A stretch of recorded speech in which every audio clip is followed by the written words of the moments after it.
안녕하세요, 여러분. 오늘은 5주차 강의 날입니다. 금방 봄이 시작되는가 했더니 사방의 꽃 소식들이 바쁘죠. 분주하게 피어나는 꽃들입니다. 서울에도 벚꽃이 벌써 한창이라 그러는데 우리가 1922년부터 아마 개화를 꽃이 피는 걸 관측했나 봐요.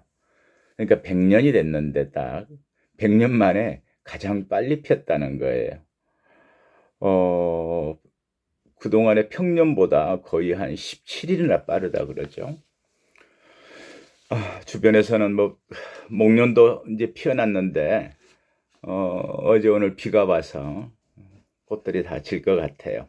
목련 지는 건 좀 너무 순식간이라 늘 아쉬운 꽃이죠. 누군가가 하늘이 시샘하는 꽃이라는 말도 하던데 그런 것 같아요. 아무튼 다들 잘 지냈죠? 은지, 예민이, 경은이, 주희, 수빈이 다 잘 지냈어요?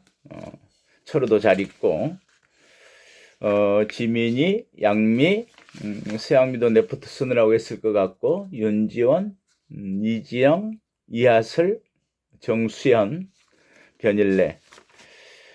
다들 잘 지냈을 텐데 아마도 분류심사론 리포트 때문에 좀 불편하고 마음 쓰이는 것이 많지 않았을까 싶어요. 자, 오늘 일단 강의할 내용 적어놓은 것도 보고 이야기를 진행할까요?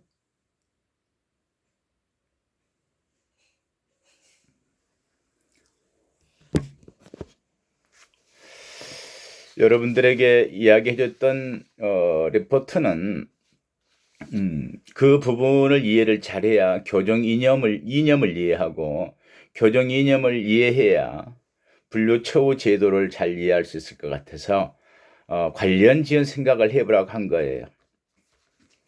우리가 소위 범죄와 범죄인을 어떤 시각에서 보고 어떤 관점에서 평가하지 했을 때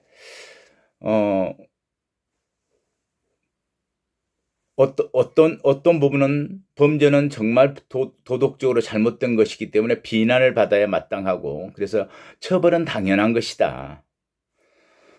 또 반대로 대비되는 개념으로 범죄는 그런 상황에 내몰려져서 또는 뭔가 어쩔 수 없는 어떤 유전적인 환경적인 영향들 때문에 범죄라는 결과로에 이르렀다. 어떤 결정된 거다. 내가 선택한 게 아니다. 이런 이야기들은 무슨 의미일까? 분류심사에 분류처우 제도에 어떤 영향을 미칠까 하는 내용들이었죠. 그래서 자유사론 쪽에서의 이야기를 보면 뭔가 보호하는 거. 이런 쪽은 자유사론 쪽에서 본다면 도덕적 비난을 받아야 될 자기의 선택이기 때문에 범죄를 그 선택을 통해서 이익이 더 크다고 처벌보다는 이런 기본적인 생각이 깔려 있기 때문에 처벌해야 마땅하다 이런 거죠.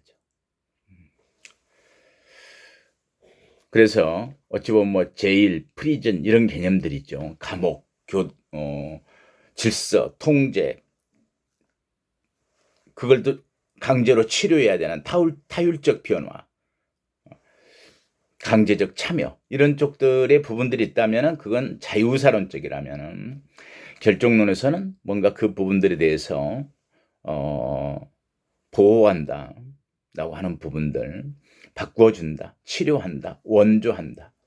개별적으로 그 사람의 특성을 파악해서 거기에 적절한 그런 처우를 한다는 개념들이죠.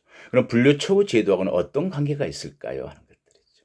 오늘 강의할 내용이 분류처우 제도와 관련된 제도들인데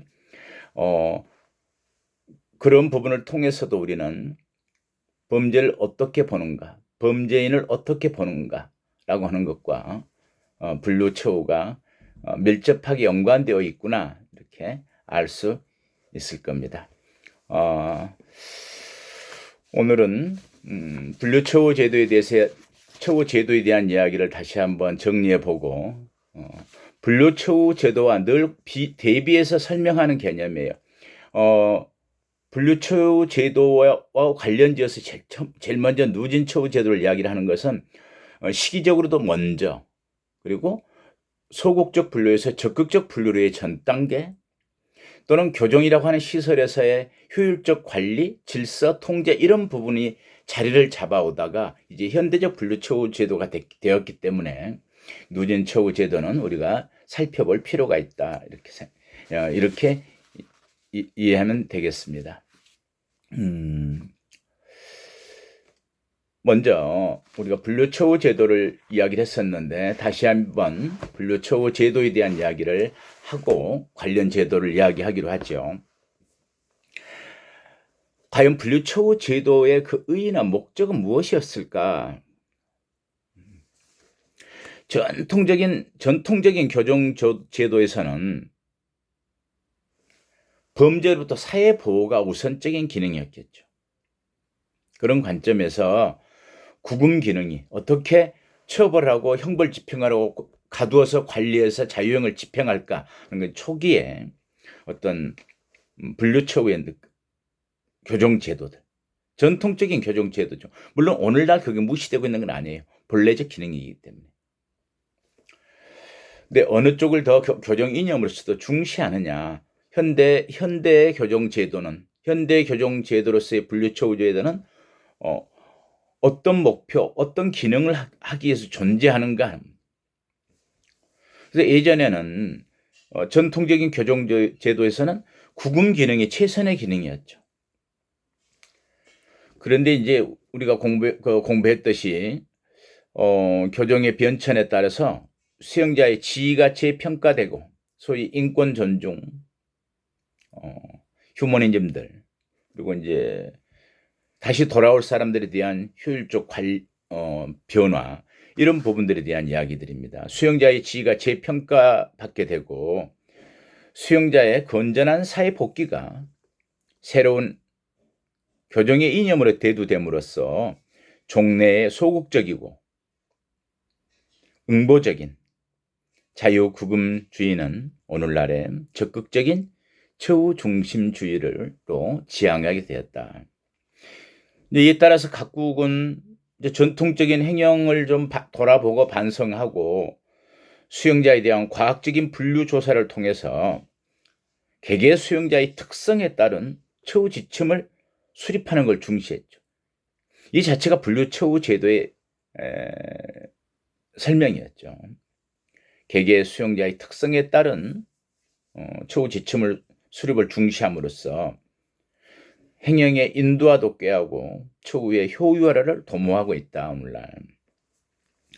따라서 교도소 등의 교정시설에 수용된 수용자들은 여러 가지 기준에 근거해서 분류하게 되고 이러한 수용자의 분류는 수용자를 처우함에 있어서 각자의 개성과 능력 그리고 범죄 원인 등을 조사 분석해서 거기에 따른 개별 처우를 실시하는 데 목적이 있는 거죠. 그래서 이제 이러한 수용자 분류는 단순히 수용자의 재질이나 성격, 범수, 연령 등만 참조하는 데 그치지 않고 더 구체적으로 그 사람을 개별적으로 분석하는 거죠. 그래서 그 개성과 능력, 범죄 원인, 과정 환경, 경력, 또 성격적인 문제까지 분류 검사 등을 통해서 그런 부분들을 좀 종합해서 전인격적인 분석이 가능하도록 이렇게 과학적으로 분석해서 그 사람의 개별 특성에 맞는 처우를 하는 것이다. 이렇게 처우를 하는데 성격적으로 좀 비슷한 대로 모아두어서 분류하는 방식을 중시했던 유럽의 문화가 있고 개별 처우 개념은 미국 쪽에서의 더 중시했던 그런 분류 처우 제도이죠. 이와 같이 수용자들을 분류하는 것은 그 분류 취지에 적합한 처우 계획을 수립하기 위한 거예요. 무엇을 어떻게 할 것인가 부분이죠. 그리고 그 모든 처우 계획이 실질적으로 각 수용자의 개별 처우에 부합되도록 조정해서 수용자 개개인의 수시로 변화해 가겠죠. 안에서의 처우 성과도 처우 효과들, 그리고 변화해가는 개인의 어떤 특성들을 다 그 과정까지 맞추어서 그 수요에 맞추어서 적절하게 처우 방법을 적용시키는 것이다. 이렇게 해서 분류 처우 제도를 설명을 했었어요. 자, 그럼 누진 처우 제도란 뭘까? 누진, 이건 그냥 계급을 생각하세요. 계급들이 나뉘어져 있는데 계급이 올라가고 내려가는, 누진되어 있는 거. 그래서 영어로는 프로그레시브 스테이지 시스템, 뭔가 진부하는 누진적인 이런 부분들에 대한 용어죠. 프로그레시브 스테이지 시스템을 어떤 단계로 옮겨가는. 저 말 자체로만 하면 늘 수직으로만 올라가는 걸 생각하는데, 계급을 두었을 때 계급을 위에도 올라가지만 또 밑으로도 떨어뜨려질 수. 그 이유는 뭘까요? 이제 누진 제도가 갖고 있는 그 특성 때문에 그러는데, 결론적으로 이야기하면 어떻게 하면 질서를 잡을까?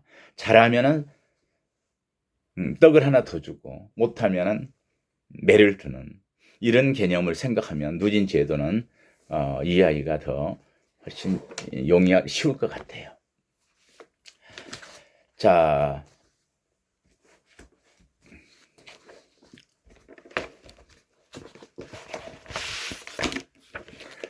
누진 제도의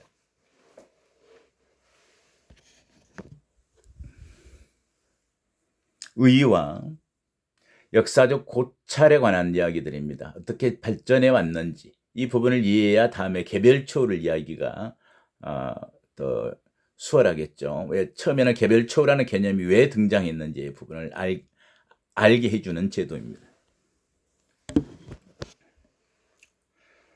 누진 제도라고 하는 것은 이야기했듯이 영어 표현으로는 프로그레시브 스테이지 시스템이라고 하는데요. 형이 확정됐을 때, 그러니까 재판상 확정된 형기, 재판상 언도된 형기, 주로 이제 자유형을 말하는 거예요. 금고와 징역형을 몇 개의 단계로 나누어서 수용자의 개선 정도에 따라서 그 계급에 맞는, 그 계급이 갖고 있는 행영상의 처우를 점차 완화해 주어서 사회 복귀 목적을 하려는 것이다. 의의는 그래요. 자유형이 확정된 그 수용자 자유형을 형기를 몇 개의 단계로 나누어서 개선의 정도에 따라서 진급하면 강제된 처우를 완화시켜 준다. 그리고 종국에는 가석방과 연계시킨다. 이 부분들이 누진 제도입니다.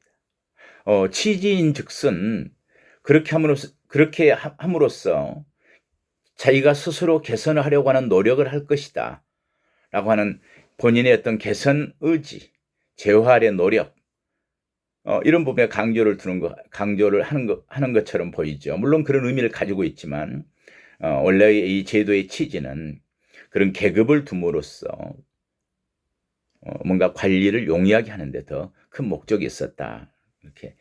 자, 그럼 좀 뒤에 역사적인 어떤 발달 과정을 보면 더 이해할 수 있을 겁니다. 그래서 이 제도의 특징은 수용자가 이제 상위 계급으로 올라간다 그러면 강제되어 있던 것들이 있어요. 형벌 강제를 좀 완화시켜 주는 거예요. 그래서 완화시키고 어떤 처우상의 특전들, 이건 뭐냐면 처우상의 특전이라고 하는 것은 면회를 몇 번 더 시켜준다, 운동의 시간을 늘려준다, 목욕의 횟수를 늘린다, 이런 것들, 처우상의 어떤 특정과 또 항상 감시만 받는 데서 일정 공간은 모범수가 되면은 혼자서 다닐 수 있도록 한다. 자치제도를 실시한다. 이런 부분들에 대한 어떤 자유를 허용하는 것.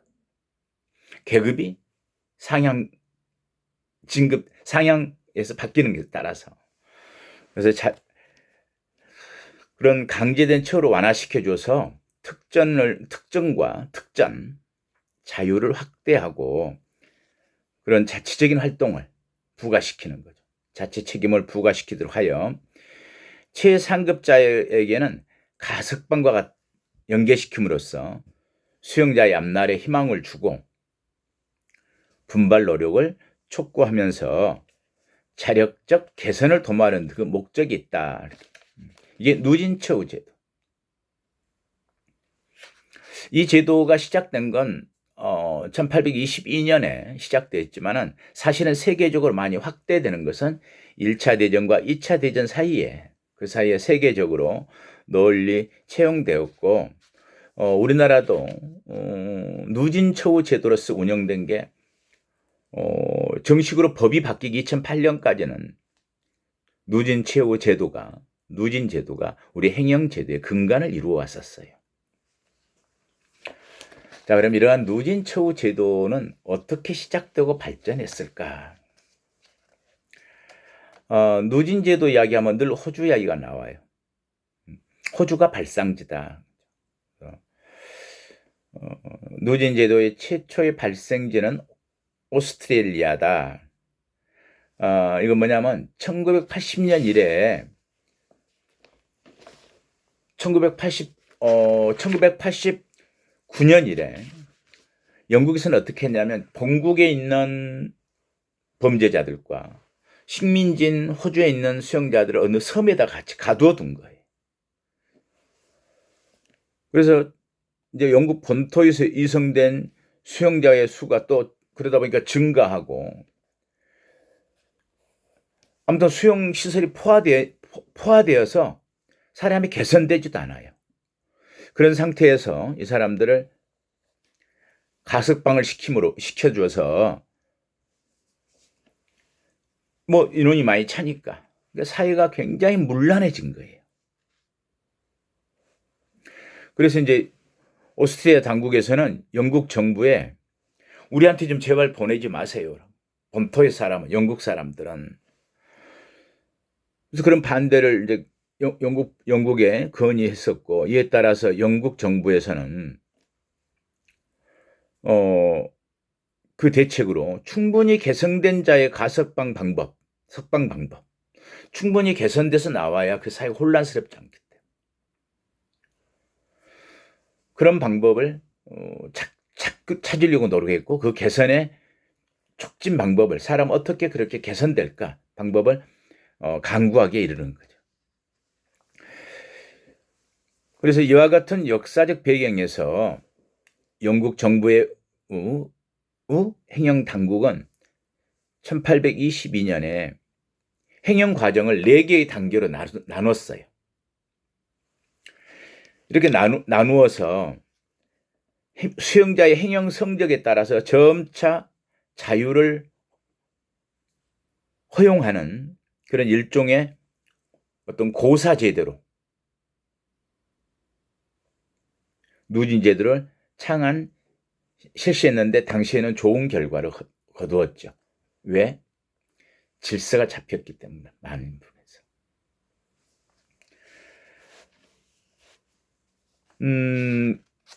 당시에는 이제 그런 식으로 했대요. 처음에 딱 신입이 들어오면 1단계에서는 굉장히 어려운 중노동에 부과하는 거예요. 중역에 복역을 하고 두 번째 단계 가면 토지 개간해서 개간하는 일에 내보내고 개인 자유를 처음에 최하위 계급보다 제1기 때보다는 조금 더 허용해주고 제3기에 가면은 다른 식민사업에 종사하게 되고 자유롭게 조금 많이 개선을 해주는 거예요.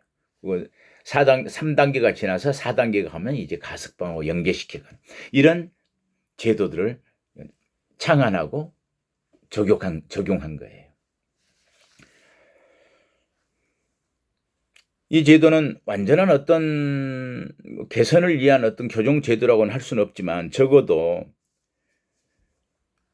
그런 조직을 통해서 점차 사회에 접근하게 하니까 수용자의 어떤 진급 의식을 어떻게 하겠어요? 자극하게 되죠.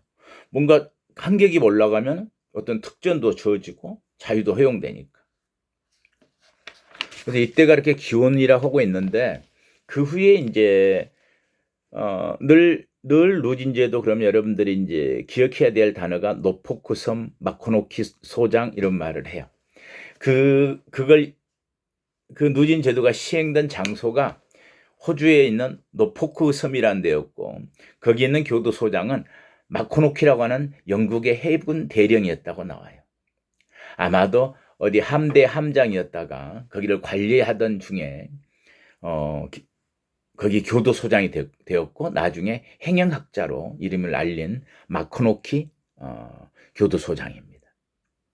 그 사람이 이제 그렇게 했던 것들을 그런데 그게 어떤 문제가 있을 수 있냐면 어떻게 진급을 시키자는 문제가 있잖아요. 그래서 이 사람은 점수제를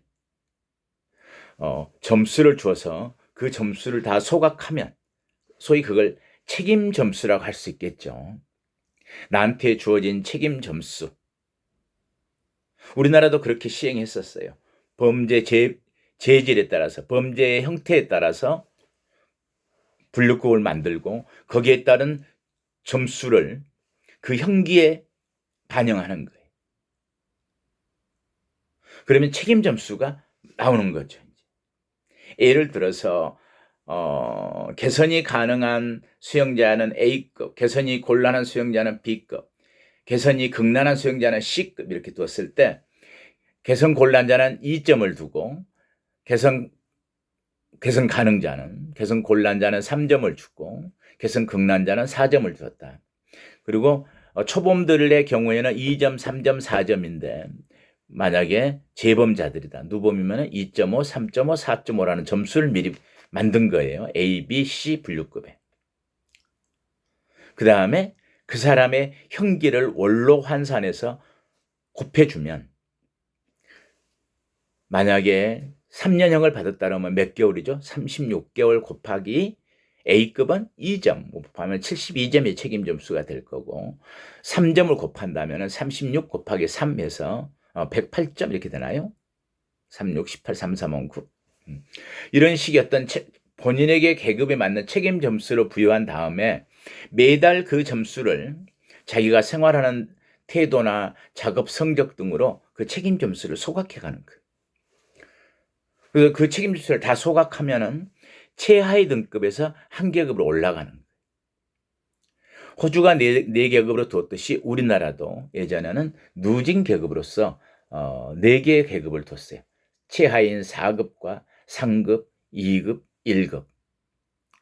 최상위급 1급에 가면은 가석방과 연계시킨다. 뭐 이런 제도의 취지를 가지고 있었습니다. 자, 그러면 그런 취지대로 잘 되었을까요? 현재 우리나라의 누진 제도는 어떻게 되어 있죠?